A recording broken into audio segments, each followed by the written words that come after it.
Hi everybody, my name's Thomas. I'm a firefighter out at Station 19, and that's the Damascus Station. It's a nice new big station, and there we have a truck and an engine, and in this case, our boat. We're going to go around and talk about the boat as well as the water rescue, which tows the boat. And once we get on the water, we'll talk a little bit about water safety. Hi, I'm Sean with Clackamas Fire. I'm stationed out of Station 19 out in Damascus. And today we're going to talk to you a little bit about Boat 319. Boat 319 is a 22-foot Rogue jet, and it's different than most boats as it has a jet pump versus a propeller. And it uses the jet pump to propel us through the water by sucking water in and pushing water out. It also has a pretty impressive light package for nighttime ops. We can find people in the dark. It also has, we carry extra life jackets for when we do find people. We can put them into life jackets and bring them back safely. We've got depth finder, radios, and that's about it. Hi there, my name is Mike. I'm a lieutenant with Clackamas Fire at Station 19 on B shift. In this compartment, we have a few things that help us swim and navigate current when we're in the water. This is called the Carlson board. We can get on it, swim across the river, go pick somebody up. We also have throw bags on this rig, and that will allow us to stand on the bank, and if we see a victim in distress in the water, we can yell rope, throw it to them, have them catch it, and then we can swing them into the shore.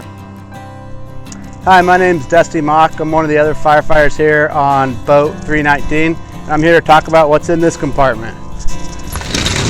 So this compartment here, we have a fire pump.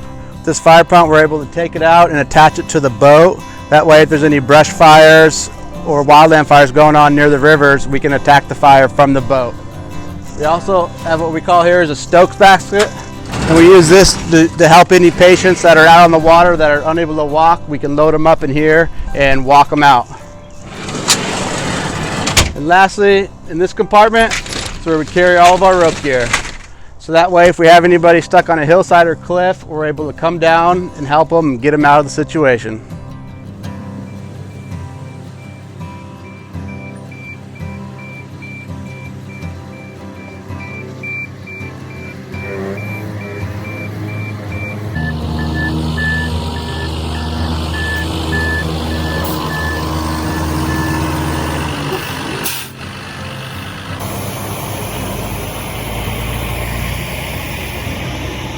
Hi, Thomas here again. Today we're out on the Clackamas River.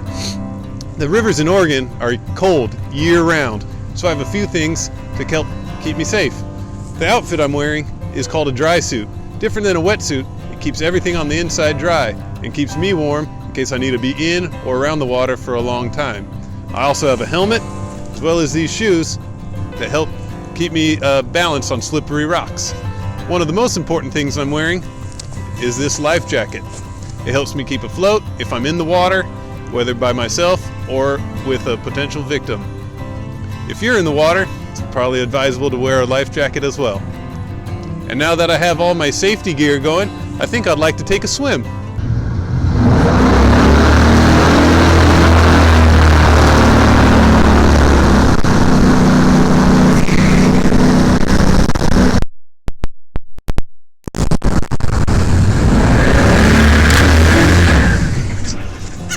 Well, after a good swim, I think it's time for our story.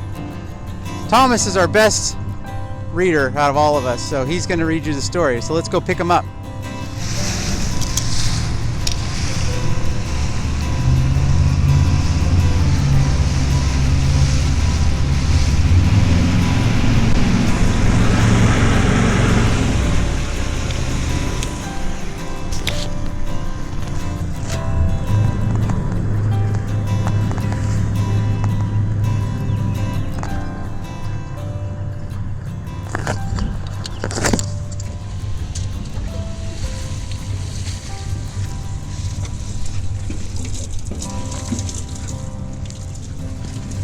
Okay, good. Okay, that was pretty refreshing.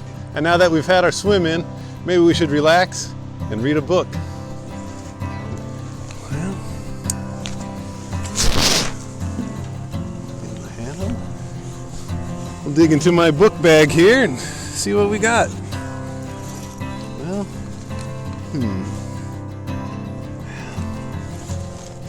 Ah, yeah, this will be a good book. This is a crowd favorite at my house. This book is called The Gruffalo's Child, authored by Julia Donaldson, and pictures by Axel Scheffler.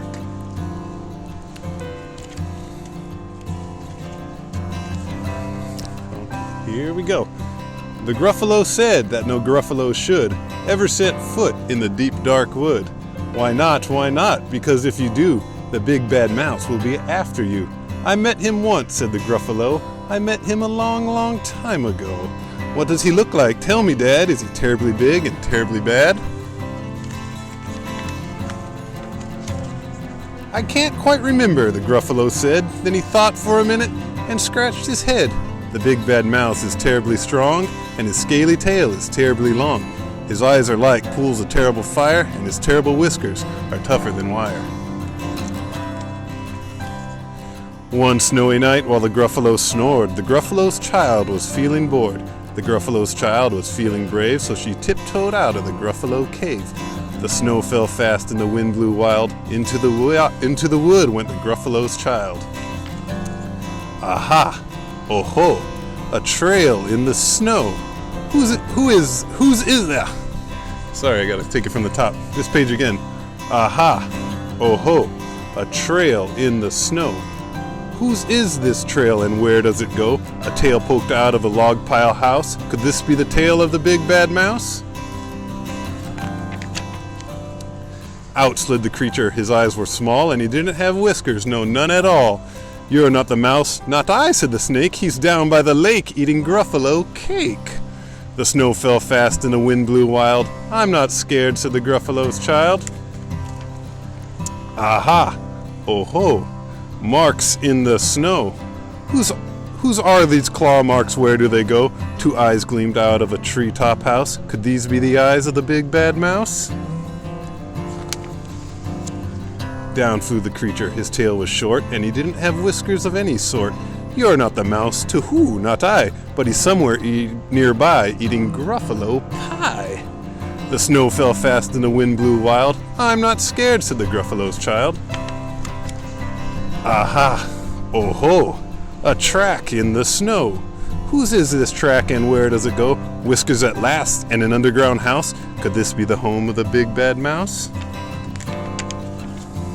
Out slunk the creature. His eyes weren't fiery, his tail wasn't scaly, his whiskers weren't wiry.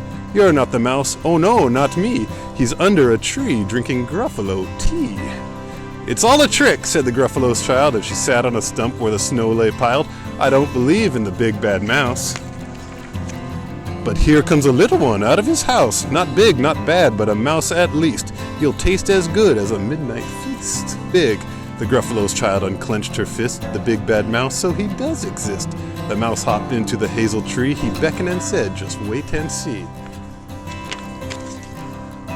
Out came the moon. It was bright and round. A terrible shadow fell onto the ground. Who is this creature so big, bad, and strong? His tail and whiskers are terribly long. His ears are enormous, and over his shoulder he carries a nut as big as a boulder. The big bad mouse, said the Gruffalo's child. The mouse jumped down from the twig and smiled. Aha! Oh ho! Prints in the snow. Whose are these footprints? Where do they go?